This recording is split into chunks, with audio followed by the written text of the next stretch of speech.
Kabanata 28. Ang pampublikong himala ni Kristo. Ang mga himalang pangmadla na itinakda ay ang pagbagsak ng ating minamahal na Kristo. Ito ang nakatawag sa atensyon ng mga tatawag sa kanyang kamatayan. Ang kasal sa Kana ay isang masayang okasyon, isang pagdiriwang ng pagmamahalan at pagkakaisa na dinaluhan ng pamilya, mga kaibigan at mga tao sa nayon. Kabilang sa mga panauhin ay si Jesus, ang kanyang inang si Maria at ang kanyang mga disipulo.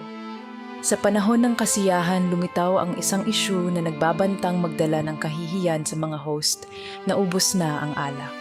Nang mapansin ang mahirap na kalagayan, nilapitan ni Maria si Jesus na may tahimik, ngunit agarang kahilingan na nagsasabing, Wala na silang alak. Sumagot si Jesus, Inay, bakit mo ako sinasali dito? Alam mong hindi ito ang oras ko. Gayunpaman, si Maria na may hindi natitinag na pananampalataya sa kanyang anak ay bumaling sa mga alipin at tinuruan sila. Gawin ninyo ang anumang sasabihin niya sa inyo. Pagkatapos ay inutusan ni Jesus ang mga tagapaglingkod na punuin ng tubig ang 6 na sisidlang bato, bawat isa ay may kakayahang maglaman ng 20 hanggang 30 galon. Nang magawa na nila, sinabi niya sa kanila, Kumuha kayo ngayon at dalhin sa puno ng piging. Ang mga alipin ay sumunod at nang matikman ng puno ng piging ang inilabas, siya ay namangha. Ang tubig ay naging pinakamasarap na alak. Nang hindi alam ang milagrong nangyari, tinawag ng pinuno ng piging ang kasintahang lalaki at sinabi, Ang bawat tao'y naglalabas muna ng piniling alak at pagkatapos ay ang mas murang alak. Pagkatapos na, ang mga panauhin ay labis na uminom. Ngunit iniligtas mo ang pinakamainam hanggang ngayon. Ang kasal sa Kana ay nakatayo bilang isang testamento sa masaganang biyaya at probisyon ni Kristo na nagpapakita na kanyang binabago ang karaniwan tungo sa pambihirang sa pamamagitan ng kanyang banal na presensya. Isang araw, habang naglalakbay si Jesus mula sa bayan, maraming tao ang sumunod kay Jesus nang umalis siya sa bayan. Nakita nila siyang pinagaling ang mga may sakit at narinig ang kanyang mga salita ng katotohanan at biyaya at gusto nilang makarinig pa. Ang kanilang pagkagutom sa kanyang pagtuturo ay humantong sa kanila sa isang malayong lugar malapit sa dagat ng Galilea. Nang magsimulang lumubog ang araw, napagtanto ng mahigit 5,000 lalaki kasama ng mga babae at bata na wala silang makakain.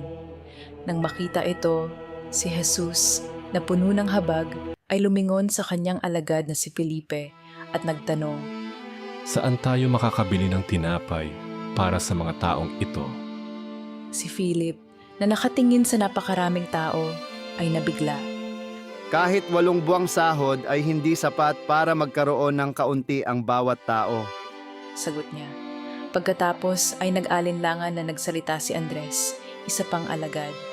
May isang batang lalaki rito na may 5 tinapay na sebada at 2 maliliit na isda, ngunit ano iyon para sa napakarami? Ngumiti si Jesus at sinabi, Paupuin ang mga tao.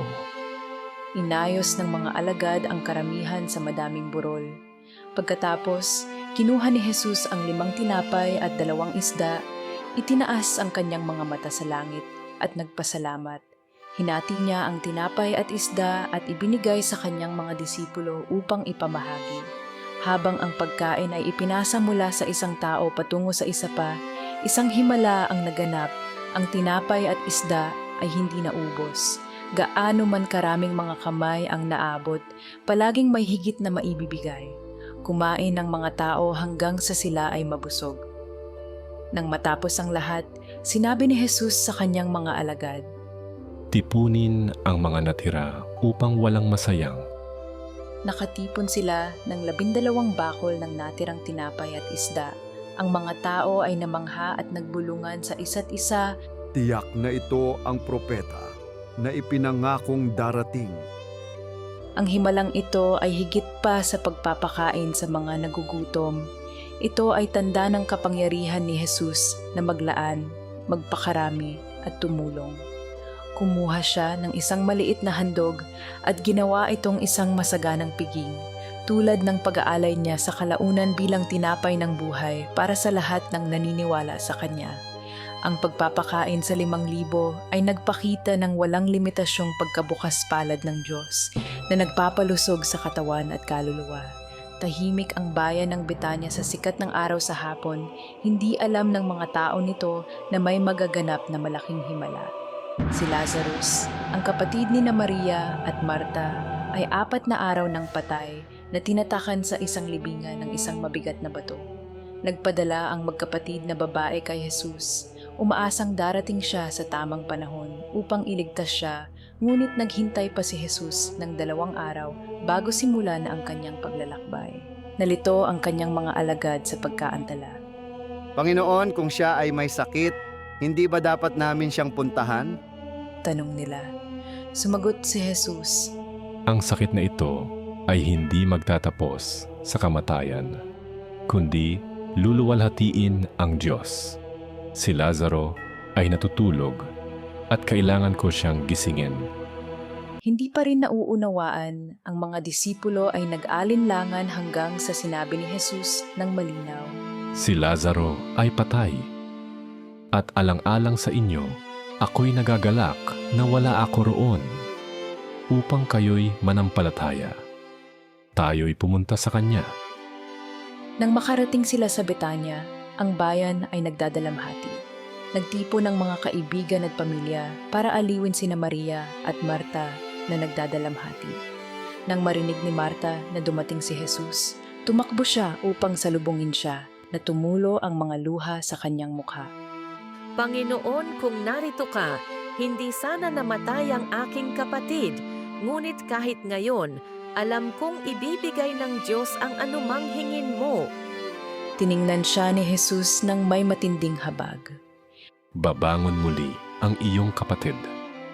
Si Marta, sa pag-aakalang ibig niyang sabihin sa pagkabuhay na mag-uli sa katapusan ng panahon, ay tumango.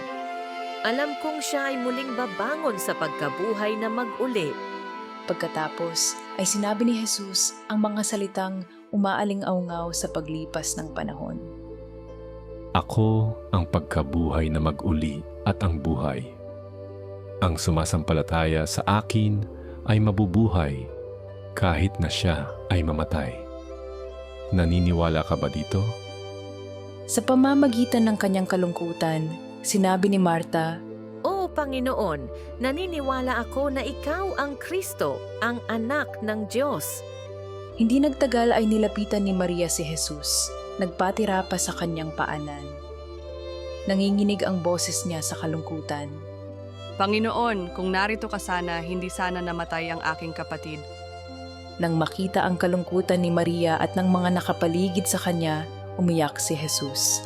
Naglakad siya patungo sa libingan ni Lazaro kung saan ang bigat ng sandali ay nakabitin ng mabigat sa hangin.